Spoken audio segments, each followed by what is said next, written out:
Oh my gosh, I'm getting so tired. This is sore. My arm's killing me. It feels like there's a brick on this thing. Wait a minute. Who put that there? Come on. Seriously though. Welcome back to Freedom Diggers Metal Detecting. This video is by request. We're going to talk about avoiding getting fatigued when you're out metal detecting.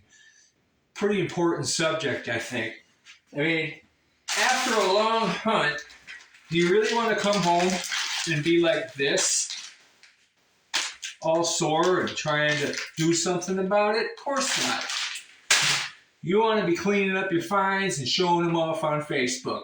So I'm going to show you how you can avoid getting overly fatigued. If you stick with me, you're going to learn some really valuable tips.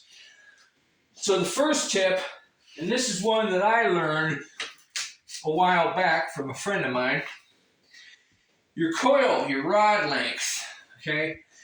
See how this one is? This coil is way out in front of me. It's in a different zip code. That's not a good idea because this thing is going to get heavy. When you've got it way out there, you're supporting it a lot more with your arm and your shoulder and everything. So don't have your lower rod extended too far out.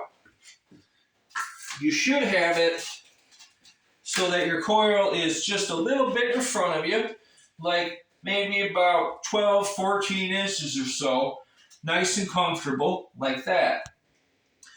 Another good tip, use your arm strap. Most all metal detectors come with one. I find myself not using mine, but I'll tell you what, when I start getting sore, I start using that strap. It stabilizes everything, kind of unitizes everything, and your swings are a lot more sure. There's less wobble in your arm. That's a good thing. Another thing, and this one's hard for a lot of people, especially beginners, take a break once in a while. Relax, okay? This stuff that's in the ground you're trying to find, it's not going anywhere. It's been there for decades, maybe even centuries if you're really lucky. Take a break once in a while. Speaking of taking breaks, there's an opportunity to take a little bit of a break every time you have to recover a target.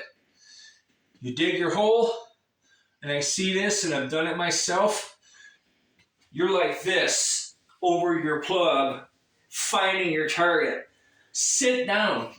Sit down for a minute, find your target. It's a lot easier on you. You're not going to get your back all sore from hunching over like this. Hydrate. That's another thing. Your muscles require water. They're even made partly of water. A good thing to do, hydrate yourself really well the day before your hunt. Get on the water. Water's the best way to do it. People like to say Gatorade's great. Gatorade's got a lot of sugar in it, and it's going to kind of slow down hydrating you. Get on the water. If you do it the day before, if you're really well hydrated, you won't require as much on the day of your hunt, and you also won't be trying to sneak off and find somewhere to do your business in the middle of your hunt. Good to still drink some water on your hunt, though.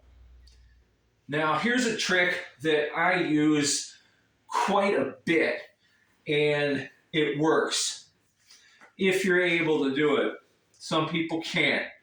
That trick is to medicate yourself right before you go out. Now, I'm not talking about taking, Vicodin and that kind of stuff, or drinking, a half a fifth of bourbon. Some people medicate that way.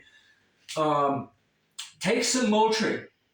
Get ahead of the curve, or take some Aleve, get ahead of the curve a little bit on that inflammation, that soreness that you have, during and even after a hunt. These tips are important, especially for, us older guys, that it takes us a day or two to recover after a long hunt. I know I feel it the next day quite a bit. So give them a try. And one last tip, wear something comfortable on your feet. If you're out there metal detecting in flip-flops or something like that, you're going to get sore. Me, I like to wear good boots. These are the ones I wear. They come up over my ankle. They kind of keep everything in place. That way I'm not going to be twisting my ankles, anything like that. I do have a review on these boots that I made about a year ago on my channel, and they're still holding up really good. Whatever you do wear, put a good insole in it. It's going to be a lot less shock when you're walking around on your knees and your hips. So that's pretty much it for this one. I hope these tips help you out and make it so that you can enjoy your hunt a little bit longer and so that you're not hurting as much the next day. If you like the content, let me know. Drop a comment. Subscribe to my channel. Don't forget to hit that notifications bell. We'll see you next time. Remember to keep it dig free or die as always.